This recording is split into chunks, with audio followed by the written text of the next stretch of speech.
தியானத்தை குறித்து பகவான் ஸ்ரீ சத்யசாயி பாபா வெகு விளக்கமாகவும் வெகு சுலபமாக புரிந்து கொள்ளும் விதத்திலும் பல்வேறு உதாரணங்களுடன் ஓமைகளுடன் உபதேசம் வழங்கியுள்ளார். பாபாவின் விளக்கங்கள் தியானவாகினி என்று ஒரு அற்புதமான புத்தகமாகவும் தொகுக்கப்பட்டுள்ளது.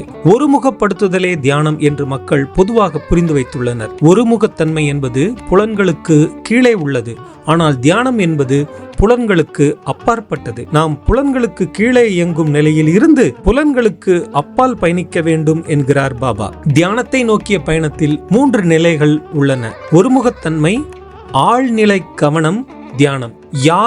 யாருக்கும் தியானத்தில் பயிற்சி அளிக்க இயலாது.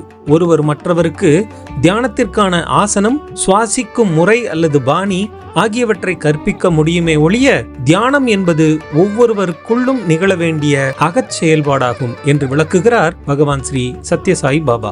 மேலும் தியானம் மற்றும் ஜெபம் போன்றவற்றில் வெற்றி பெறுவதற்கு நீங்கள் வேறொருவரை நம்பி இருக்க வேண்டியதில்லை. ஒரு குருவிடம் அல்லது முனிவரிடம் இருந்து ஒரு மந்திரத்தை பெறுவதற்காக அவருடன் தொடர்பு கொள்வதற்காக காத்திருக்க வேண்டிய அவசியமும் இல்லை. உங்களுக்குள் இருக்கும் கடவுளிடம் பிரார்த்தனை செய்யுங்கள். உங்களுக்கு வழிகாட்டுதல் என்பது உள்ளிருந்தே கிடைக்கும் என்கிறார் பாபா.